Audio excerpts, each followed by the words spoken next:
Memory lines. What memory lines? Yeah, it's hard to put in simple. It's about different cultures and bringing them together, and what happens in life. That's what I think it is, because I'm not really sure.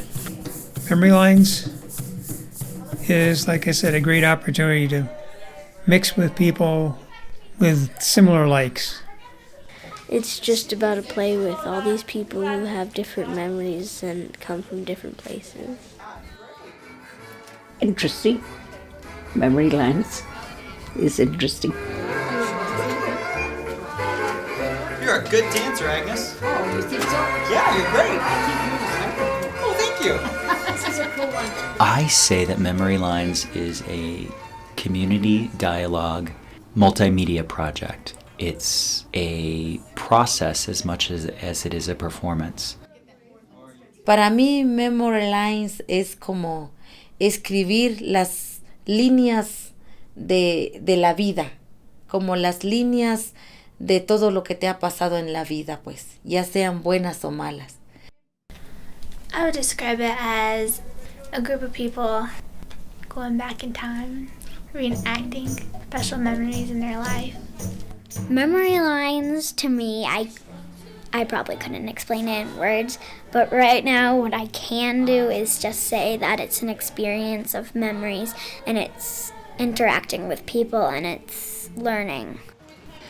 That's really what Memorylines is. It's a 4-month creative arts-based project that culminates in a performance that brings together community members from different communities throughout Santa Fe and people who don't usually work together, who don't have the opportunity or might have even never thought of it.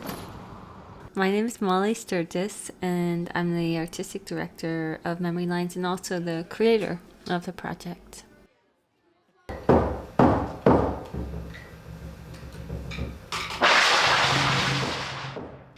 Memorylines, it's funny, that name wasn't really deeply thought out. I needed a working title because this project took so long to put together in terms of finding the right partners and the right artist team and figuring out how to actually create a project that crosses cultural and economic boundaries in Santa Fe. Art funders want to know what your final product is, and that is not the way that I work, because how could the community then have any real ownership? When the opera asked me to do this project, I spent about 9 months talking to people in Santa Fe. This approach actually worked really well, and I'll never forget that first day when everybody walked in. Nosotros una grupa, okay? We've studied the photograph, and we've decided to make a sculpture. So let's make a sculpture of snow or something. Of snow. Of sculpture of snow. And see if you can make an interesting sculpture. Yeah, make the we're like the picture. So frontier, like a picture of you. Keep holding. Ria, how about you? I'm Ria Thundercloud. I thought it was a little weird because I've never done activities like this, but they don't judge you or anything, so I really like them now.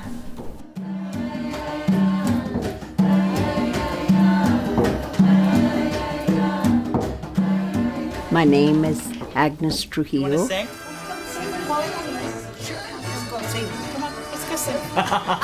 Come on, you guys. I think it's a good thing. As I say, I had no idea of what it was all about, and I didn't ask any questions, and I just came along, and I've enjoyed it. I'm with the granddaughter when I come, and it's been educational, you know.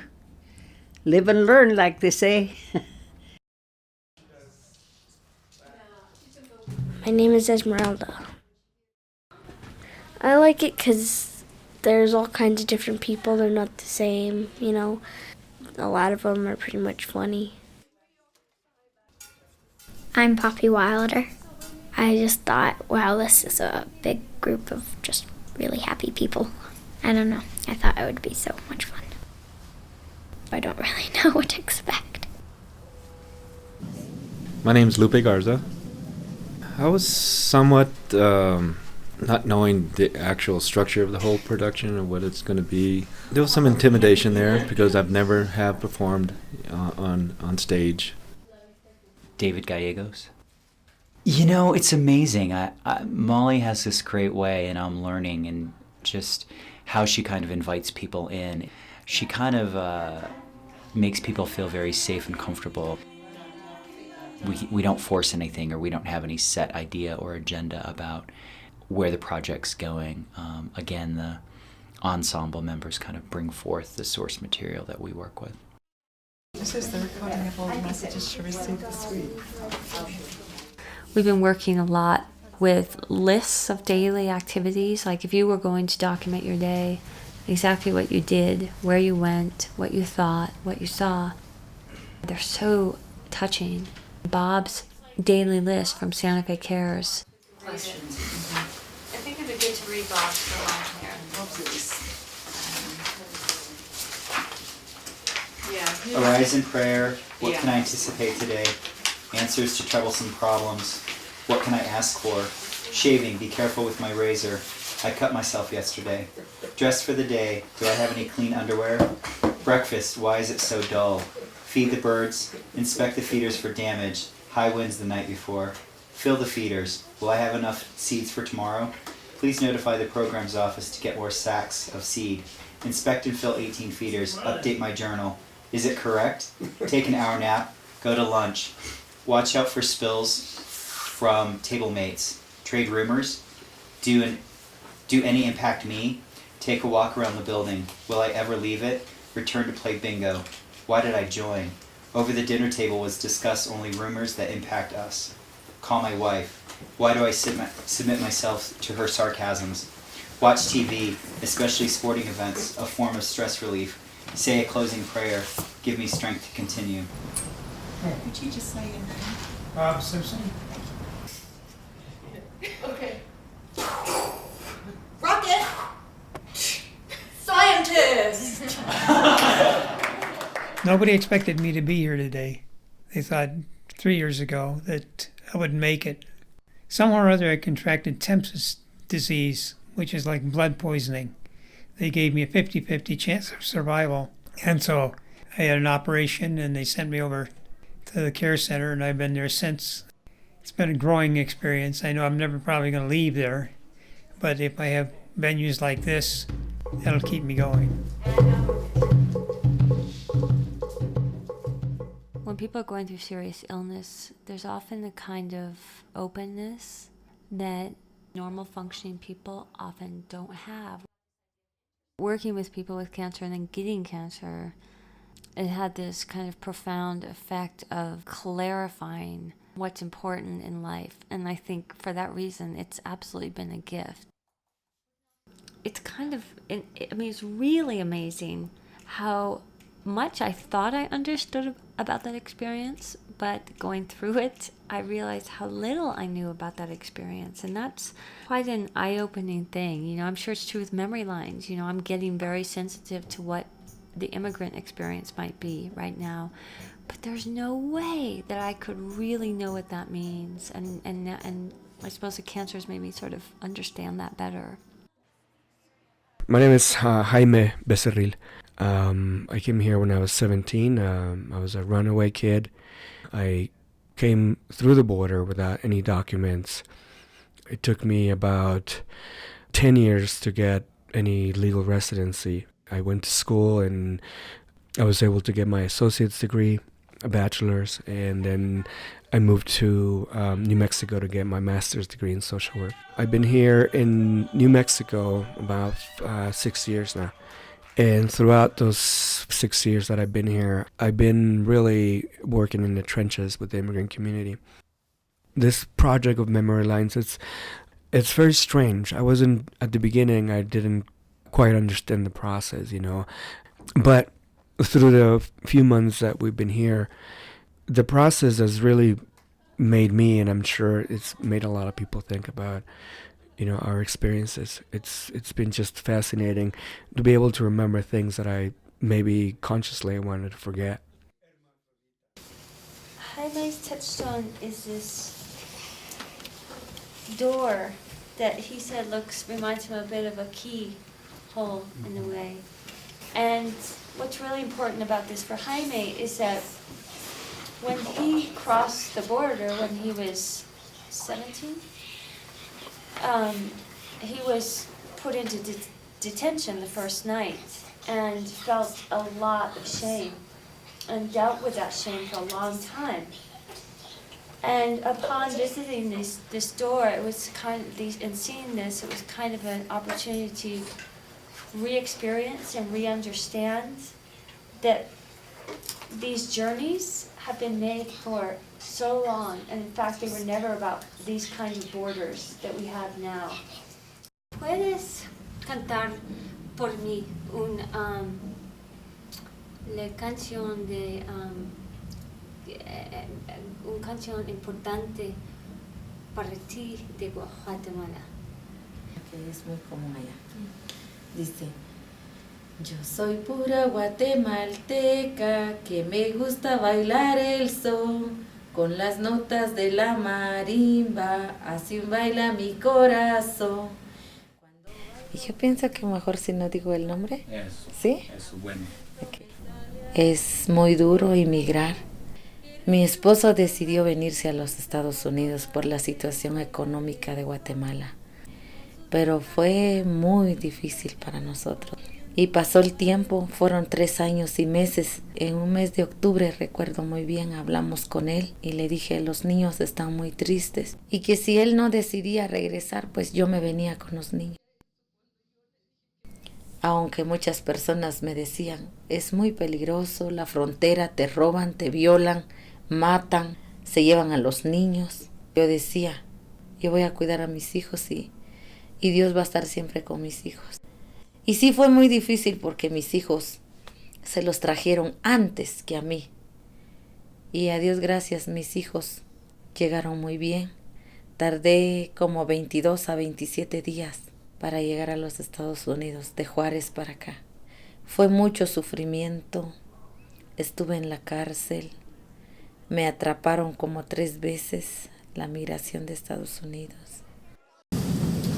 If you don't know, there were many people intimidated by immigration this week. We here are a safe community for each other, and it affects all of us. What happened last week affects all of us. So I want to go around and just check in with people before we get started with the video. This is a sad week for us. We have a very big family that includes people that are not our blood relatives, but are, in Spanish I said, people that we love. They're our family because of love. And one of those people has to go back to Mexico. And he has a small daughter here, just a 2-year-old daughter that he has to leave, and we don't know whether he's going to come back. So it's very sad for us. It's just sad because the people they feel like they're in a cage, like you can't get out.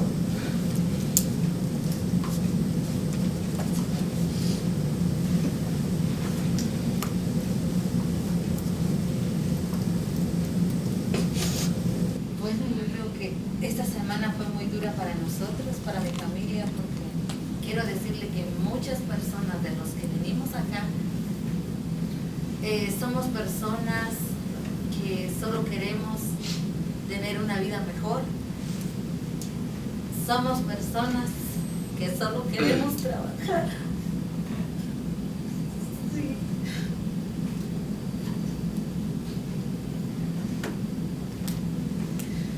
Y muchas veces yo pienso que a veces nosotros tenemos la culpa también de poner a las personas en un momento difícil de sus vidas, porque ellos empiezan a tener miedo de estar en su misma ciudad que los vio nacer, por ver diferentes tipos de personas. O sea, nosotros muchas veces creamos conflictos al venir a este país, pero solo queremos trabajar, queremos estar bien con nuestros hijos, con nuestra familia, y no pensamos hacerle daño a nadie.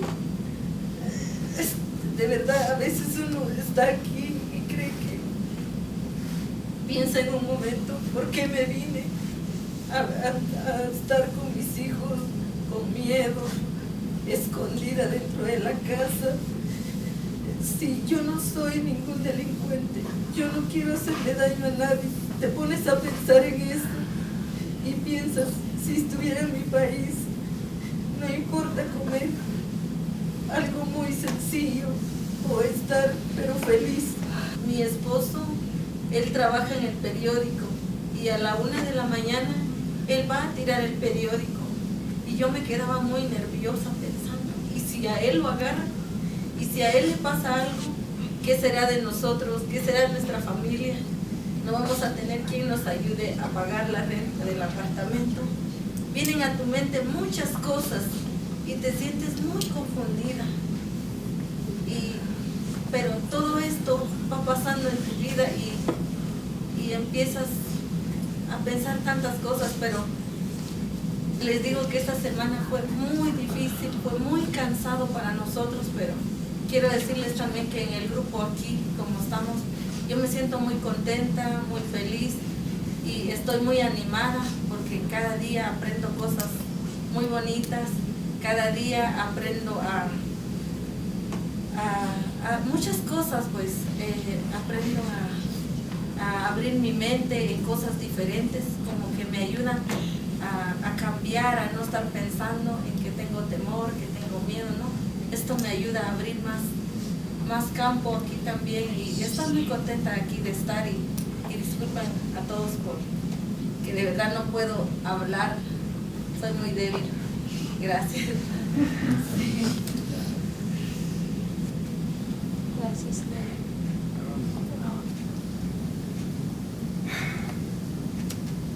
On a good note, today is my birthday.